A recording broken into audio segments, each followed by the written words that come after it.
for a given sequence of number, Eloy produces all the combination of passwords in a dictionary. Okay, and start a dictionary based password attack. What is the meaning of this? First, it will take the sequence of from the keylogger and it produces all the combination of passwords. Okay, and store it into the dictionary, and then based on the dictionary, means based on the combinations he got in the dictionary, he start the password attack, means he start to crack the password. For a given number, print all the possible password in a lexicographic order. Lexicographic order is nothing but the order we basically used in the, it is kind of a alphabetical order that have been used in a dictionary. Okay, so that is what the problem is. Have you understood the problem? Yes. Anybody from you just say yes or no if Yes, you ma'am. have not. Yes, you understood the Yes, sir. problem. Okay. Now what we have here is mm, input is given that a sequence of numbers denoting the values snooped by the keylogger. Okay, you can see here sample input. What they have given is the value snooped by the keylogger. Here is 1, 2, 3, 4 as the values given. Okay, by the keylogger program. Then what we have to give is output a set of sequence of characters which would be possible combination of keyloggers in new lines are lexicographically ordered, means according to the alphabetical orders we have to give it how it will come. And then constraint means the how much maximum number of digits you can give as an input. Okay, and here you can see the sample input given. This is just a sample of the program in output input. Okay, 1 2 3 4, if they are given this string 1 2 3 4 as an input, we know that 1 is stand for a, b stand for a, 2 stand for a b, 3 for a c, d for a 4. Am I right? But along with that you can take the 2 digits also, right? So 12 stand for L, 23 is there, that also stand for W. 34 is not possible, so that will be get discarded because up to 26 characters we have in the as a alphabets. Then what we have here is the sample output. You can see directly using only one single digit we have the output as A B C D. Then taking first two as a digits, we are having A, sorry, we have to arrange it in the lexicographical order. So A should become first, right? So as it is, A is kept and the remaining numbers, we are going to take it as the 2 digits. So we'll have W for the 23 here. And after that, D will be there. Then third one is with the 12. So for a 12, L is there. So L, C, D. So that way you will have to get the output. See here they have given individually 1, 2, 3, 4 will give you A, B, C, D. 12 taken together will be I. 34 is invalid and hence 3 and 4 will be have to be taken as a separately. So it is I, C, D. 23 can be considered together from to form the W character. In this case 1 would be B, A and B. Case 1 would be A and 4 would be D. So that is what the output you will get in this format. Now we'll go for the program. So this is what the program, I think, yes. This is what the program in the Java for building a dictionary and for getting the output from your that whatever the dictionary we are going to build, that is nothing but the output of your program. Yes. For that, what we want as an input first? See, we want input string. So using the, in the main program, we'll take the input. Okay. Here we'll take the input. Then we are going to call the function build dictionary. That is for building the dictionary. Okay.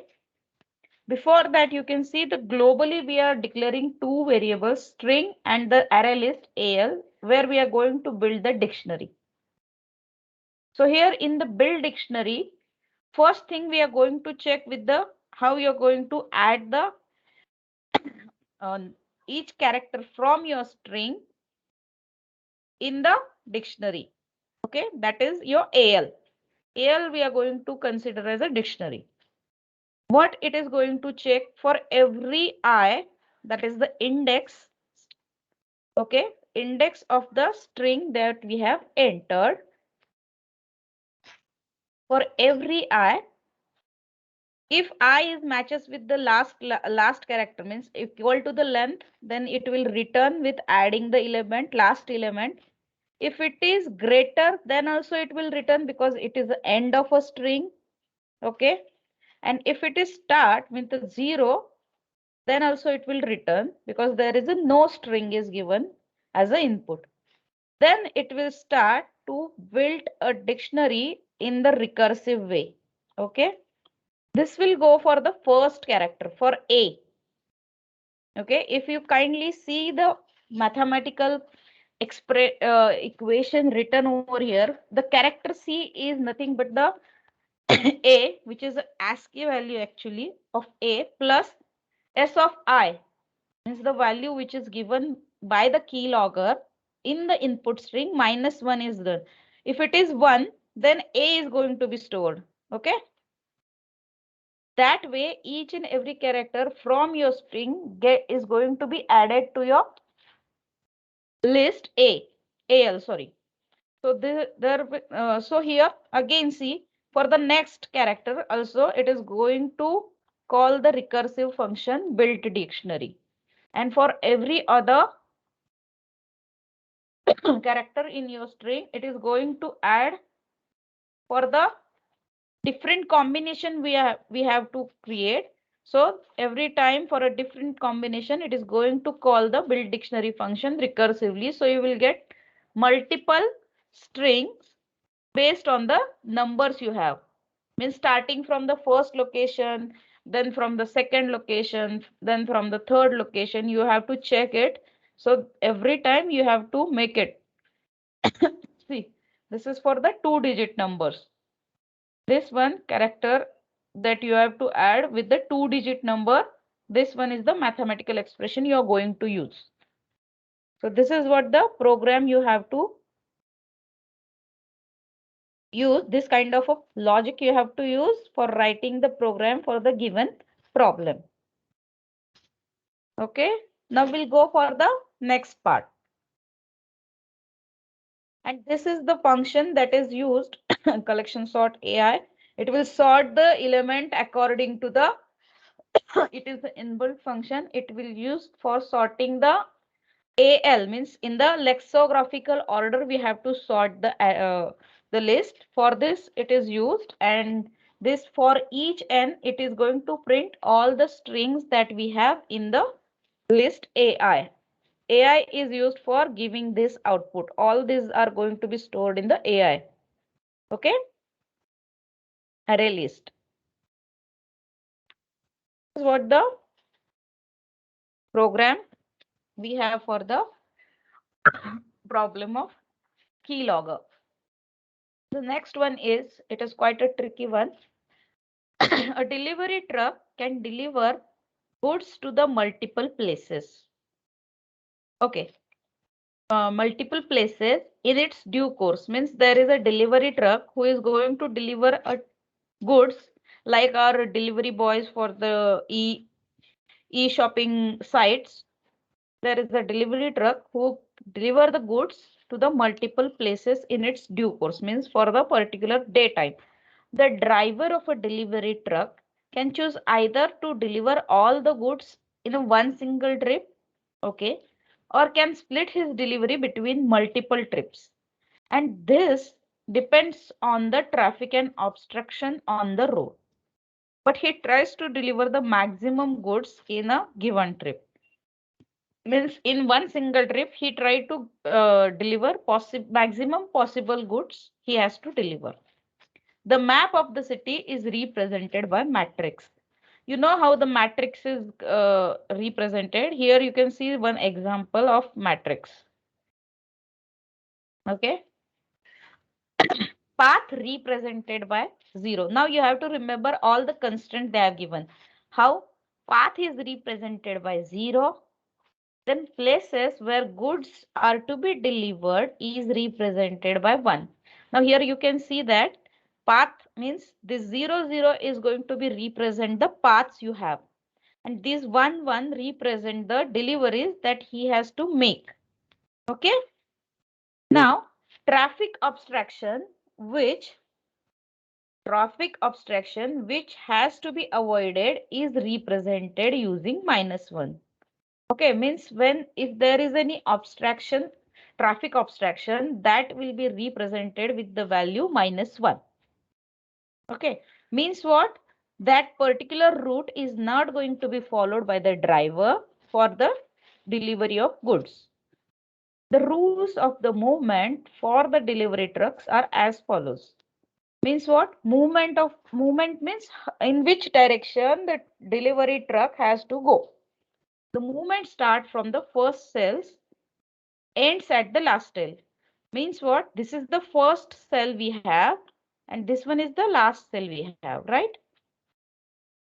Then the delivery truck start from this location or this point, and it has to end after giving all the delivery to the end point. This is what the end point you have. Okay. And and after delivering the goods to a one cell, it becomes 0. Means after delivery has been done to the given location of delivery, we have to make that location from 1 to 0. Okay, this is what the program you have to write. Then what they have given input format. The first two lines are the rows and columns of the count of the matrix. The remaining lines represent the map as the matrix. Okay, so here you can see the sample output they have given. 4 and 4 are nothing but the rows and columns of the matrix. So 4 by 4 matrix you have to generate based on the number given here. So here they have generated the matrix, and then the remaining lines represent the map as a matrix. So this 0, 0 and 1, 1 output is also given by the user. Okay, this will not going to be generated by the program. It is also given by the user because he has to set the delivery points. He has to set the traffic abstraction and he has to set the routes also. Understood what is the problem is? We have to use the adjacency matrix and we have to find out the route. Sorry, we have to find out the path to reach the different delivery options. And how the movements are going to be, movement only happens towards right or down.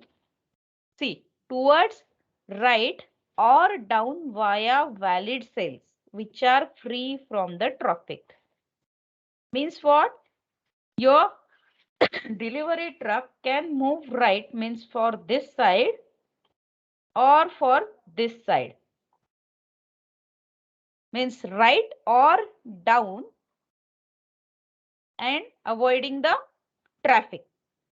So here you have sample input given and the output here what you are getting is if there is a no path from start to end, declare that no trips can be possible and return a -1.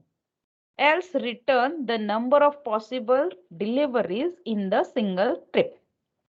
Okay. So here number of possible deliveries in single trip has to be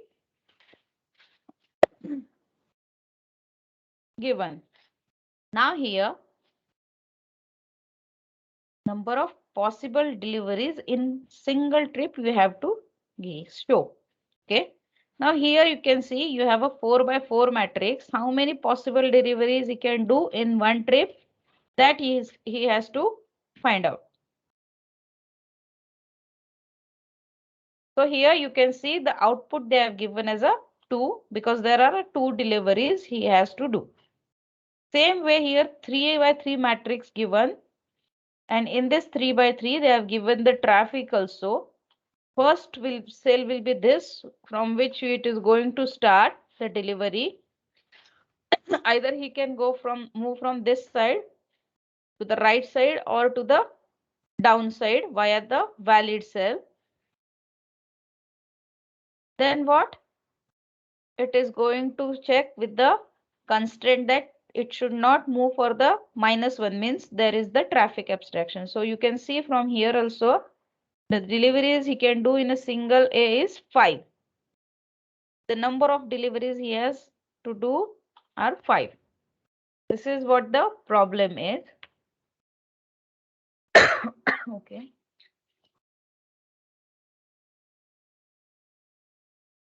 Now how you're going to write the program for this?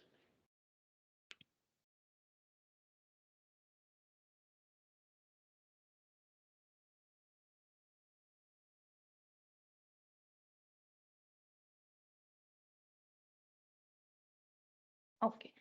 We'll start with the main function. Okay. So we'll get the idea starting from the main function. What we have to take as an input, the number of rows and number of columns for the matrix. After this, we are going to build the matrix or a map. For that, the new map has to be taken. Then we add the values in the map.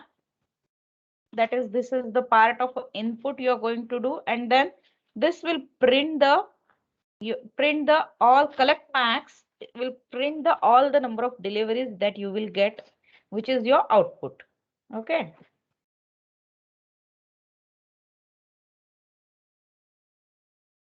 So this function is going to be called after the main function.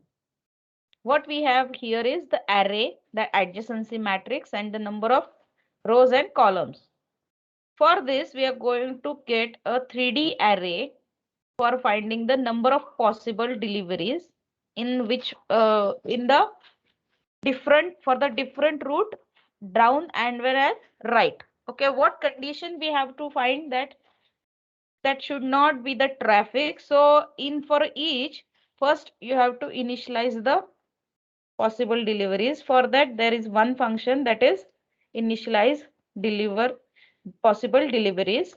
Okay, and what we are going to do that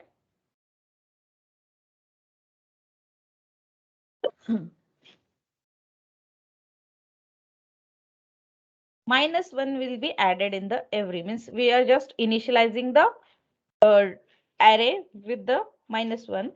Now what we are going to do is we are going to check the grid. Grid is nothing but the adjacency matrix.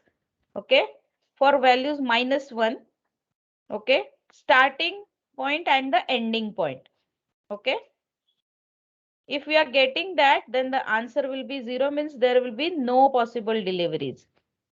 Okay, this is the last condition or the false condition when you have to return 0. If there is a no possible deliveries, all will have -1 value, means there is a complete traffic in the on the route. So this is what the condition saying. Then we have to start with the first location. Okay, so it is quite simple. You have to uh, go further with the first location. Then we have to go for the last location also, whether it is having a delivery. Then after that, every time you have to call the function, that is solve function is there, which we are going to call for searching the path. Okay, from moving towards right and towards down. So every time you have to write the if condition. Now I cannot show you in the graphical manner here.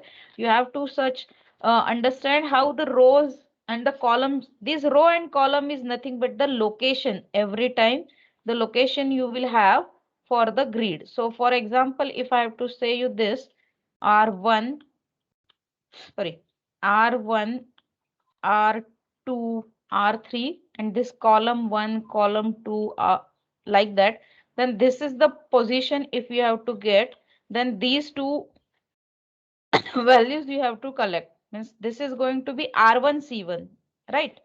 So that way you have to calculate the values over here. You have to check the condition for the the end cell, that is going to be this. Okay, if it is giving the last cell is reached, then it will return 0, that there is a no path. Otherwise, it is going to calculate the path, and these are the sorry. Okay, these are the different conditions that we have to check. Okay, this character ch is going to store the value 1 or the value 1. Sorry, it is going to store the number of the deliveries that that you are going to do the delivery, means delivery has been done. That value is going to be stored in these characters ch c2. Why we are taking 4? Because we have to go in the 4 directions, and this cost function is used, and it will add the it will add the values in the as an answer and make it as a that particular location delivery has been done. Okay, so this is what the program we have for the delivery truck problem.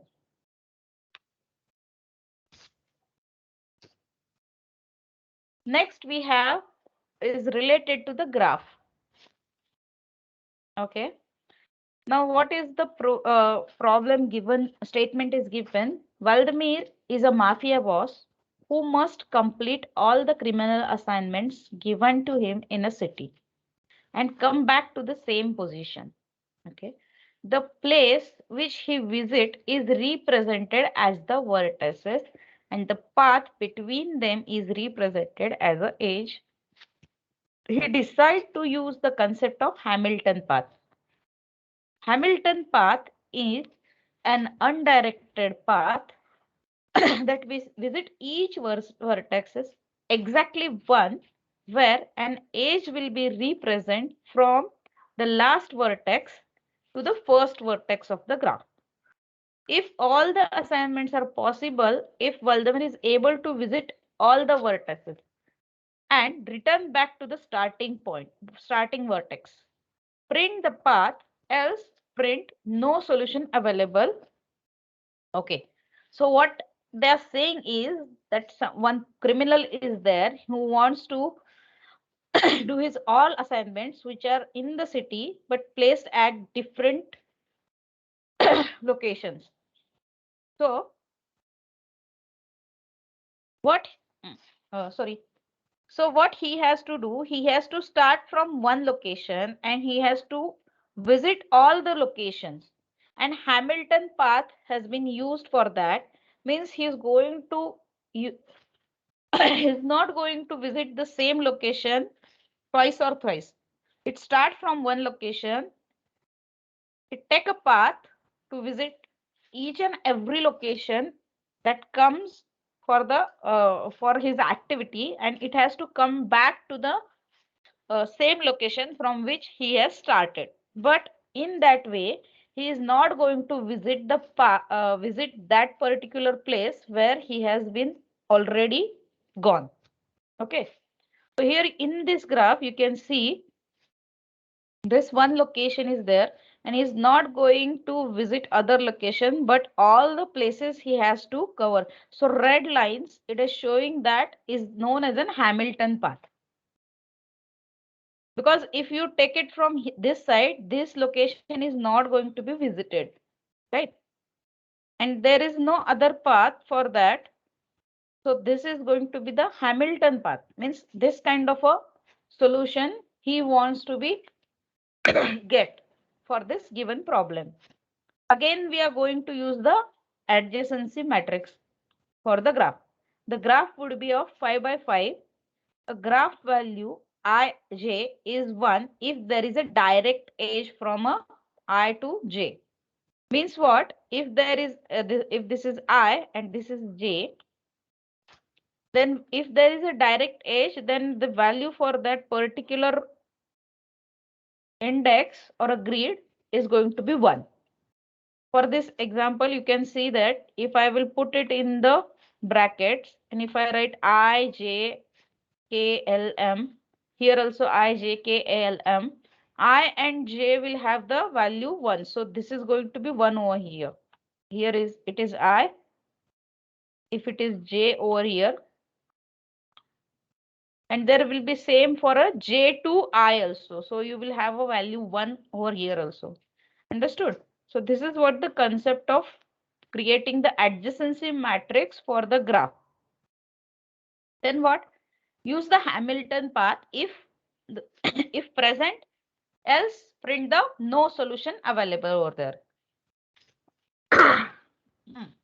So what we have to print, if there is path is present for the given graph, then you have to print the path. Otherwise, you have to print the no solution available. So you can see here the adjacency matrix you have to give as an input and you have to print the path. Okay. Here also what they have printed is the path. It will start from 0. Na? Here 0, 1, 2, 3 and 4 is going to be there. Same way 1, 2, 3, 4 it will be here also. So they are printing the path. So see this last and the first is the same same node or the same vertices 0 and 0 because it has to create the Hamilton cycle and it has to come back to the starting position. So what is mean by Hamilton path? Hamilton path is an undirected means there are no direction has been given for the edges that are present in your graph. So it is an undirected graph path, that is the path that visit each vertex exactly one. A Hamilton cycle is nothing but the path where it will again come back to your first place. Means there is the edge from the last vertex to the first vertex in the Hamilton path. That's why it is called as a Hamilton cycle. Determine whether a given graph contains a Hamilton cycle or not. If it contains, then print the path. Means we have to find out whether the Hamilton cycle is present in the given graph. And if it is present, then we have to print the path. Input we have taken as a 2D array V, graph VV, where V is the number of vertices in the graph, and adjacency matrix that represent graph. A value of graph Ij is 1 if the direct edge is there from I to J, otherwise it is 0. And so the same thing I have written here. That is the output we want is path or the no result. So this is one example we have. It start with the, see, for an example here we have a graph 0, 1, 2, 3 and 4 are there. Okay. And now can you see, is there any path we have from the 4th node to the 0 node? No, there is a no path for a direct path we want, because you can see here what they have written is it needs a direct path from last vertex to the first vertex. Then only it will give you a Hamilton cycle. Okay. But if it not contains, then we can say that it doesn't contain a Hamilton cycle. So can you see there is a no path from 0 node to 4 or from 4 to 0. That's why we are saying that it doesn't contain any Hamilton cycle. So this is what the concept of a Hamilton cycle. Now in the program, we are going to find out the path for the criminal, right? Okay, we'll start with the main function now.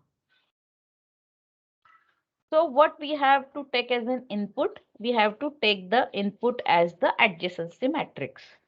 So here they have see in the comments I've given that how you have to create, means this is one example is given. This is how the graph will see. 0, 1, 2, 3 and 4 are there.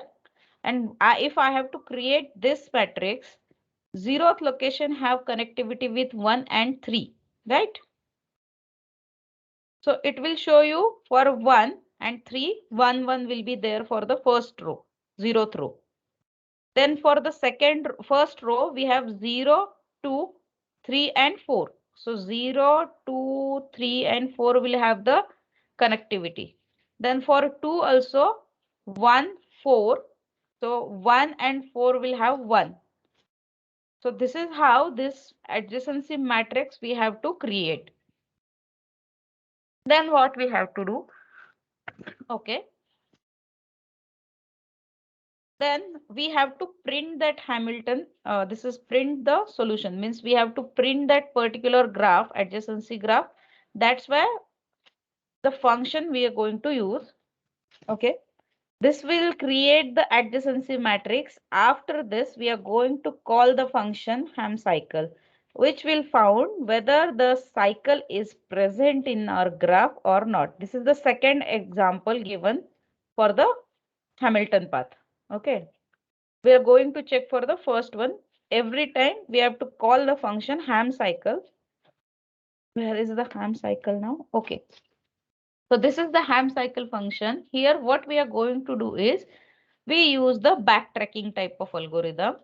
And here, mainly what ham cycle do here is it uses the another function, which is a recursive function to solve this problem. We are just going to and what it returns the false if there is a no Hamilton cycle, and it otherwise return true and print the path. Okay. Now here what we have given the graph here. We want to know the number of nodes in that. So we'll get that nodes path with the for loop. Maximum size is V for that. Let us put vertex 0 as the first vertex in the path, because we have to start from the some point. So starting with the 0th vertex, we are going to find out what path is going to be there where we get the Hamilton cycle in the given matrix or not. Then we start from the then the path can be started from any point. If there is a Hamilton cycle, then we are going to choose another path. So every time you have to check the condition whether the Hamilton cycle is present or not. So we are going to pass the graph and the path means the path that we have to calculate, or we have to take as a output that we have to pass to this Hamilton cycle util function. Okay. And what this function is, if it is returning false, then solution will not be there. And if returns true, then it will print the path. Now, this is what the function actually we have to write to solve this problem. Okay. It starts with the first condition that if the maximum all the vertex has been visited. Okay. If it is so, then it will check with the path, previous vertex and the next vertex, means the last vertex and the first vertex. So it has to find out that there is a value 1 given for the last position and the first position of your graph. You have this graph as an adjacency matrix. So you have to find out that the position, the last, 0 and the last position, if there it is having 1, means the path is present there, then it is going to return true, else it is going to return false. This condition is used for a Hamilton cycle. If there is a path on from the first vertex to last vertex. This is the first condition for a check. Then we have to start from the location 1, that is the first row location, until V means the last vertex we have, as we are going to take it as an adjacency matrix. So V is going to be the last row or last column. Then this isSafe function is used. Why we use this isSafe function is we have to check whether your vertex is already added in your path or not. Means we are not going to revisit the vertex we have already visited. That is what the rule in the Hamilton path. So that is-safe function is written here, in which we are sending all the values of V, means the maximum number of vertex, then graph, the adjacency matrix, the path array, and the position, for which we are going to check whether it is already visited or not. So how we are going to check? It will check with the if path position and the last position of the graph, that particular position in the path, that for the path we are taking with the last position is 0, means what? It is already visited. Okay, means what? The particular graph location we have already visited through the program, so it will return you false. Otherwise it will trace out for the particular position. If it will find that it is equal to the vertex we have visited of size V, then it again return false. It check all the position here and it will go for the return true if it is not satisfied that it is already visited. So this is safe is going to tell you not visit, sorry, it will give you true, then and then only that particular vertex is going to be added to your path. Okay, and then what? Again, the same function is going to be calculated, to be executed for the next position, or the next rest of the path can be calculated with the next location that is given from the same graph, path, and position. So position here, so you can see that this is going to be +1 now. So next position is going to be checked. So every time this Hamilton cycle function is going to be called recursively for each position. Okay. And if it is returning true, then and then only it will complete the entire adjacency matrix. Otherwise, it will break and it will tell that Otherwise, it will break and it will tell you that the in the main function, I think we have written, yes, here it will tell that there is a no solution exist. So this is how the Hamilton path problem will work. You have to uh, means, you have to do the practicing, or you have to pay attention for these kind of things, because you're doing it on the adjacency matrix, right? And graph is the adjacency matrix we are using. So this is completely mathematical term. Logic is very simple here, but the terms we are using are the mathematical, and that are so means that are some kind of difficulties you will face to understand this. What is this? The path position is this, means path contains what? The vertices which we are going to visit one after the other. And this path is going to be the first path. Sorry, not from here. I have to tell you. I have to tell you from the.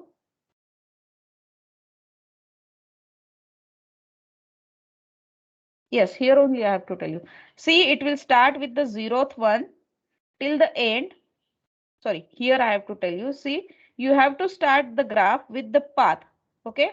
So path is nothing but the array in which we are going to store the vertices we are going to visit, and the position is nothing but the index value of the particular vertices.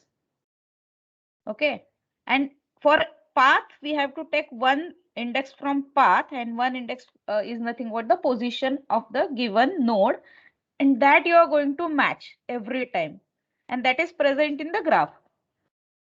So this way you are going to check every time, and this will be in the recursive manner. So every time it is going to follow the same function for finding if there is a path or not.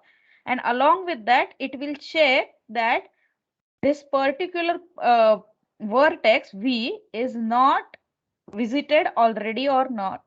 It is not visited before or not. That is done with the is-safe function.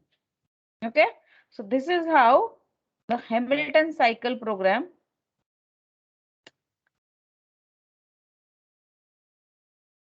is work. So this is the next one. I think we'll take a break of 10 minutes and then again we join for the remaining part. Okay.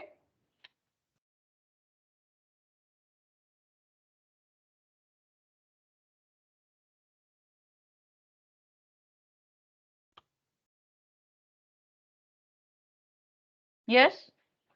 We'll take a break for a 10 minutes now. Will you come and join at the 6:10? Yes. It is Yes, quite ma'am. difficult, no? Yes, ma'am. Yes, you have to actually you have to trust the program. I will share you the PPTs. I can explain you here, but it is quite difficult for the online session to tell you how this flow of the means how this logic works. It is not possible for me to show you on the system. If it was possible, then it will be quite easy for you also to understand how the program flow goes and how this logic works. So I will share you the PPTs with you in which code is already present. You try it on yourself. You know how to do the debug and how to see how the flow of program goes. While compiling, you will have a debug option also, right? To see how the control flows, how the statements get evaluated at each statements. Yes? Do you know that? Yes, ma'am. So you can, if you have that, then you just go through each and every program, just take it on your system. First, read it. First, try to find out the how the logic is built for that, and then execute it because most of the programs have maybe have the minor errors like the semicolon missing or kind of thing. Logic is the same because these are the standard programs actually. The Hamilton path that is not going to be changed. It is an algorithm. Okay. For the adjacency matrix, you have these different algorithms are there, which are actually they have converted into the problems, like your sorting algorithms. So what you have to do, you try it by yourself on your system and then debug it. So you will get to know exactly how the program works. I'll explain you here the with the I will try my best for explaining the logic in that in the way through online also. But if not, if you're not getting it, then you go and try it by yourself, like executing the code through your system. Okay, I'll share your PPT at the last in the last part of session. So we'll meet at 6:10.